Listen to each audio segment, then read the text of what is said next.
The 600 year full history of Shang Dynasty, China's first globally recognized civilization, built by oracle bones and bronzes. Chapter 1. Most overseas history enthusiasts only grasp two simple facts of the Shang Dynasty. First, the Shang created oracle bone inscriptions. Second, the Novel Times investiture of the Gods Times records King Wu's punitive expedition against Shang. Nevertheless, mainstream public cognition is flooded with various misunderstandings. People generally believe King Zhou was a purely cruel tyrant. Many regard Shang as a primitive and barbaric slave society. Most think oracle bones served no other purpose apart from divination activities. The real Shang Dynasty is the earliest Orthodox Chinese dynasty, acknowledged unanimously by global archaeological circles. It achieved world-class bronze casting craftsmanship. It formed a mature character writing system. It established a sound national bureaucratic governance framework for its era. As the direct inheritor of Xia civilization, the Shang Dynasty constructed the original framework for China's ritual system, sacrificial customs, and patriarchal clan rules. We set aside exaggerated literary myths in this documentary. Our research is supported by physical evidence from Yin ruins, original records carved on oracle bones, excavated bronze cultural relics, and horizontal comparison with other synchronous ancient civilizations across the world. We will objectively interpret three core historical questions. What real social scenes and daily lives were documented on oracle bones?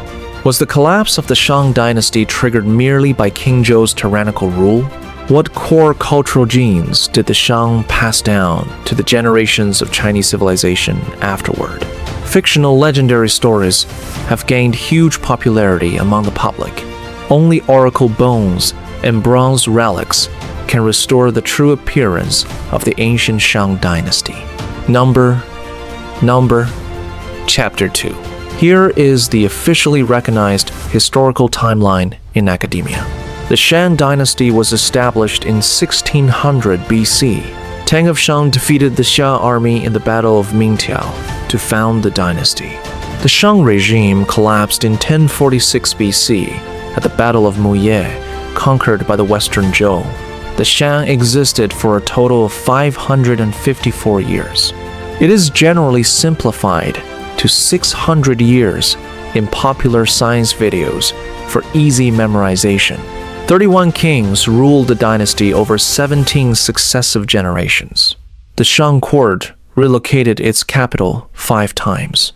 It finally fixed the national capital at Yin. This ancient Yin site corresponds to the Yin ruins in present-day Anyang, Henan province. We make a horizontal comparison with other global civilizations of the same period. During the golden peak of Shang civilization, the new kingdom of ancient Egypt constructed the Grand Abu Simbel Temple. The Hittite Empire mastered the world's earliest iron smelting techniques. Mycenaean civilization in ancient Greece stood at its prosperous stage. The Shang's superb bronze casting skills and complete ritual systems were fully on par with the most advanced ancient civilizations of that age.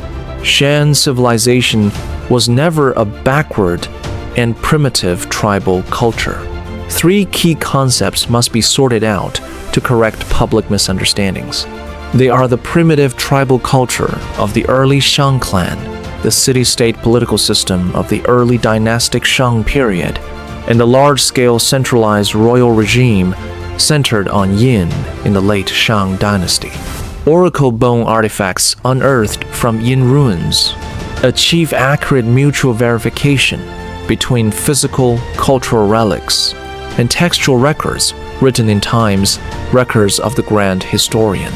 This is the fundamental reason why the Shang Dynasty gains universal recognition from historians worldwide. Historical literature records provide textual evidence for the existence of the Shang Dynasty. Meanwhile, abundant physical relics fully confirm the authenticity of the Shang Dynasty. The two dynasties jointly construct the intact developmental vein of China's early dynastic civilization. Number Chapter 3. The Shang clan never achieved its rise in a short span of time.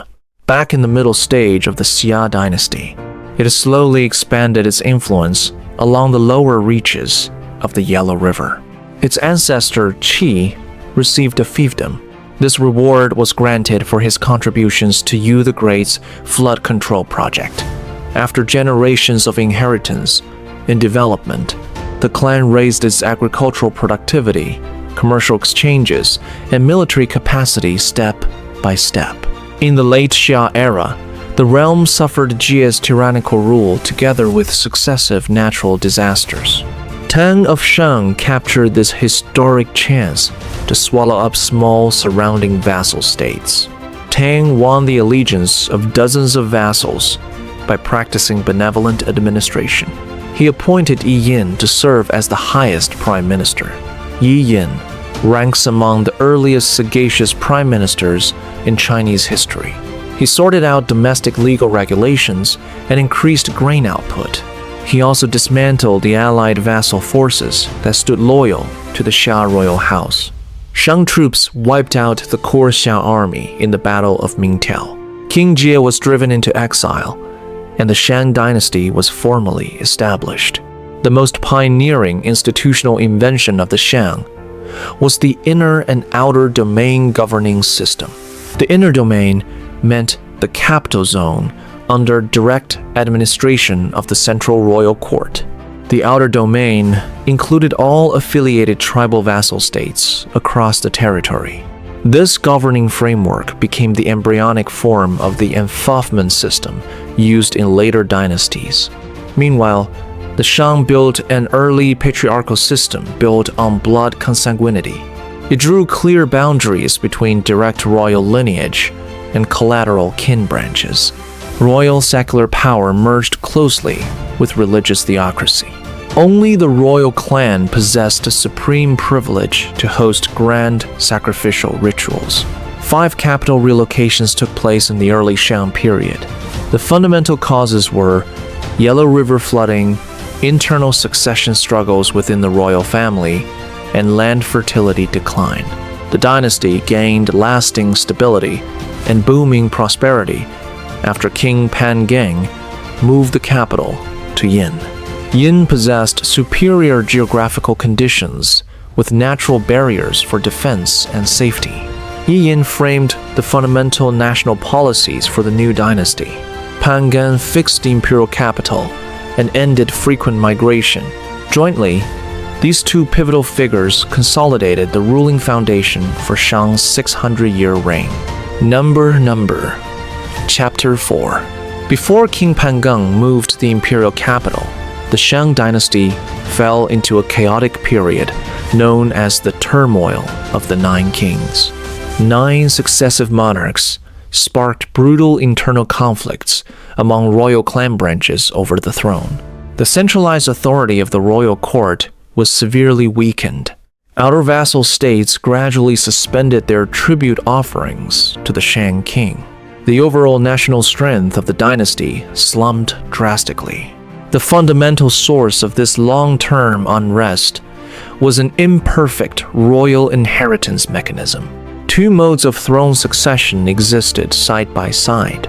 The throne could be passed down from father to son, or from elder brother to younger brother.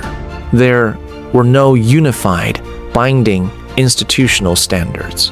Every handover of royal power inevitably ignited civil strife inside the royal house.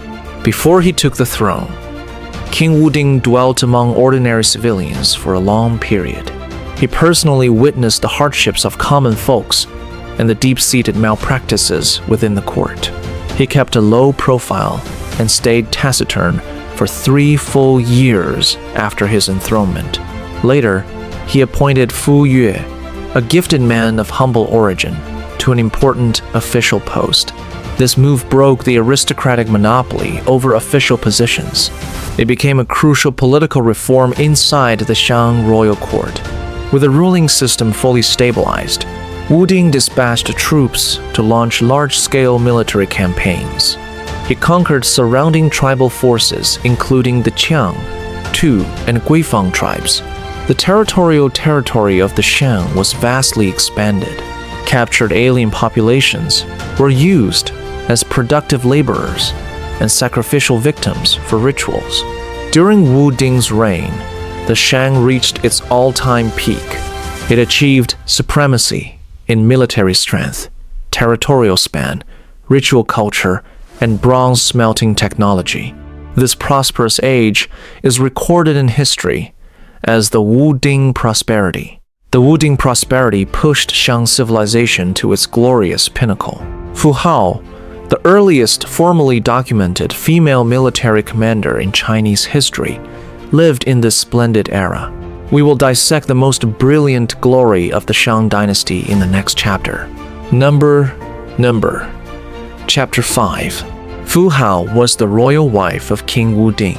She possessed independent military command authority. She quelled many armed uprisings launched by surrounding tribes.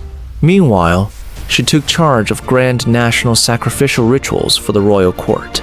Massive amounts of oracle bone scripts documented her military campaigns, sacrificial ceremonies, and sacrificial prayers. Her complete burial tomb was unearthed within the Yin ruins site. The tomb was stocked with perfectly preserved bronze wares and jade ornaments.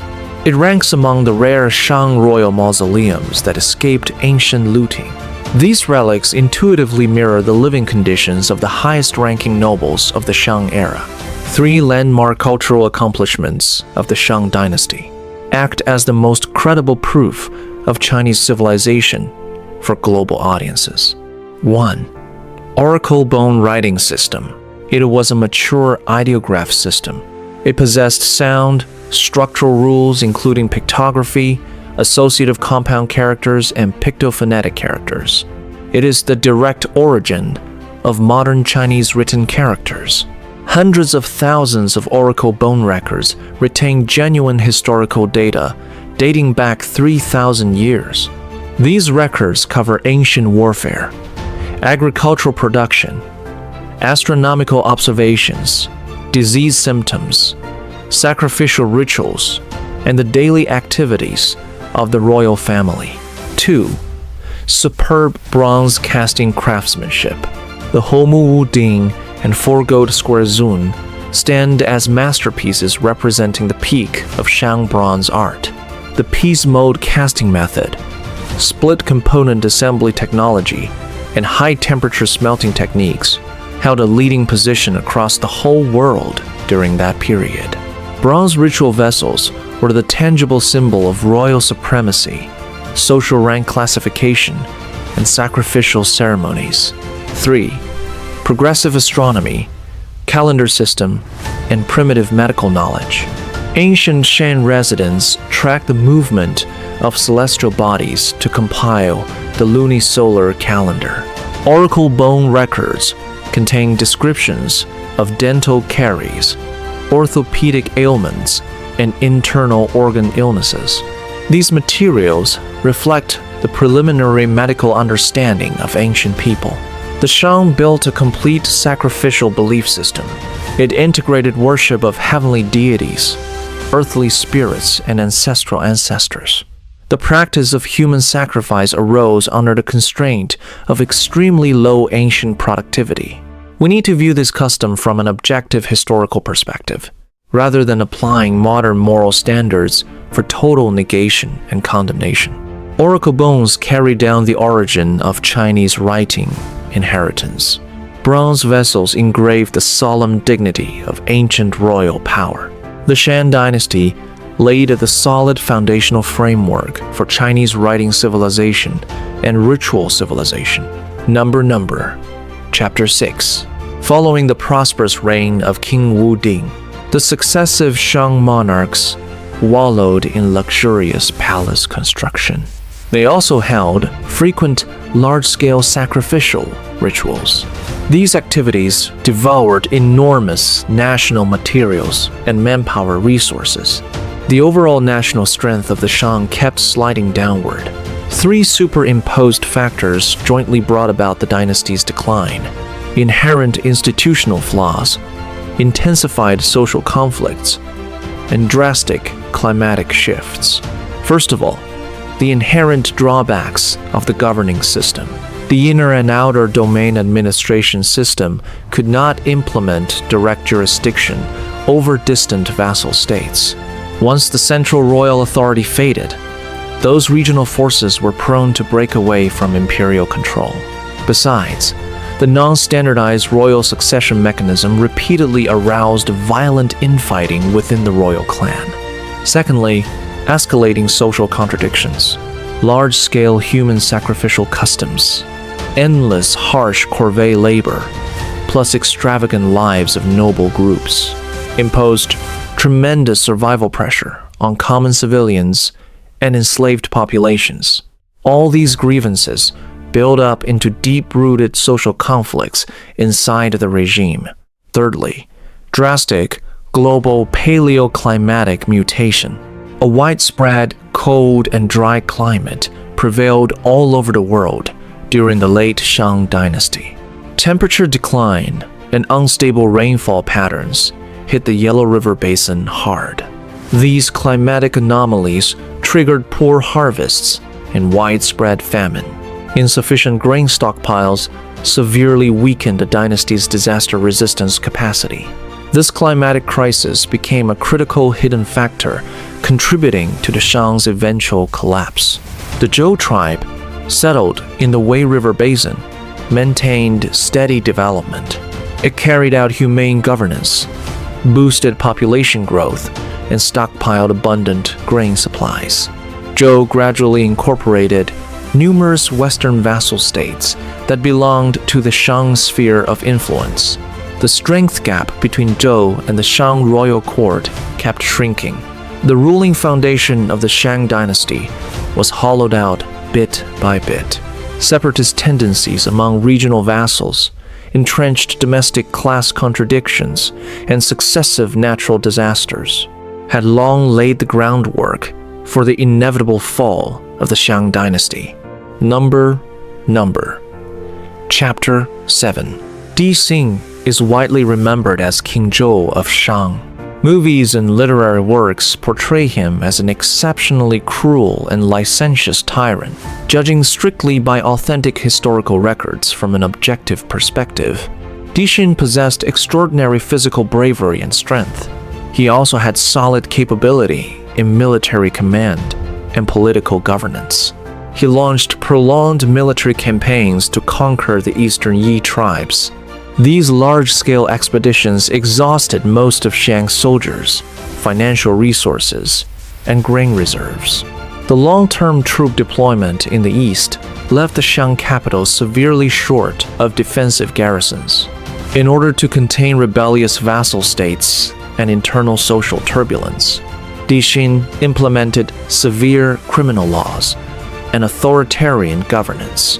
Legends regarding his extravagant lifestyle and his consort Daji were deliberately exaggerated and demonized by subsequent ruling dynasties for political legitimacy. The loyal minister Bigan was put to death for daring to offer frank remonstrance. A great many court officials defected one after another to the Zhou camp. The governing system of the Shang royal court fell apart thoroughly. In the year 1046 BC, King Wu of Zhou united all anti-Shang vassals to form a joint army. The allied troops marched straight toward the Muye battlefield. Since Shang's main elite army was stationed far in the east to combat the Yi peoples, Di Xing had no choice but to hastily arm slaves and prisoners to fight the enemy. These makeshift slave troops staged a mutiny the moment the battle began. The Shang military formation crumbled completely in this historic Muye mutiny. Di Xing burned himself to death on the Lutai platform. This incident brought the 500-plus year rule of the Shang dynasty to a full end. The Western Zhou seized national power afterward. It constructed a more mature and comprehensive nationwide ritual and institutional framework. Ongoing Eastern conquests drained the dynasty's overall national power. Oppressive, authoritarian rule estranged the common people and noble officials alike. King Zhou was nothing more than the direct trigger for all the long-accumulated systemic crises of Shang. Chapter 8. First of all, we respond to a common question raised by audiences worldwide. Can time's investiture of the gods' times be adopted as historical materials to study the Shang Dynasty? The definite answer is no. It is a mythical novel finished in the Ming Dynasty. Its plot is filled with artistic fabrication and literary exaggeration. It merely takes the regime change between Shang and Zhou as its general backdrop. The true historical facts of the Shang Dynasty can only be authenticated through Yin ruins cultural relics, oracle bone inscriptions, and official historical documents. The reason why the Shang Dynasty gains worldwide recognition among archaeologists is the complete closed-loop evidence it possesses. It includes native writing produced in the same historical period, massive capital city ruins, and physical relics that record the full genealogy of Shang kings. The disparity between the Xia Dynasty and the Shang Dynasty only exists in the integrity of unearthed archaeological evidence, instead of questioning the real existence of the two civilizations themselves. The Shang bequeathed 4 eternal cultural treasures to Chinese civilization. The first is the preliminary formation of the Chinese writing system. The second is the sophisticated bronze ritual civilization. The third is the ancient ancestral worship and sacrificial customs. The fourth is the original national governance structure of the inner and outer service system. A large number of institutions, cultural traditions, and ritual norms of the subsequent Zhou, Qin, and Han dynasties were developed and improved on the foundational achievements of Shang civilization. Here is a question for your discussion. Which factor do you think is the root cause of the Shang dynasty's collapse? King Zhou's personal governing errors, national power exhaustion caused by long-term foreign military campaigns, or objective ancient climate disasters? Welcome to post your objective and rational viewpoints in the comment area. Our next episode will interpret the prosperous ritual civilization of the Western Zhou dynasty. We will also uncover the real historical truth behind the story of Beacon Fire for Baozi. We elaborate on how the ritual system of Zhou shaped Chinese social codes of conduct for thousands of years. Subscribe to our channel if you want more objective, evidence-supported, and systematic Chinese dynastic history documentaries.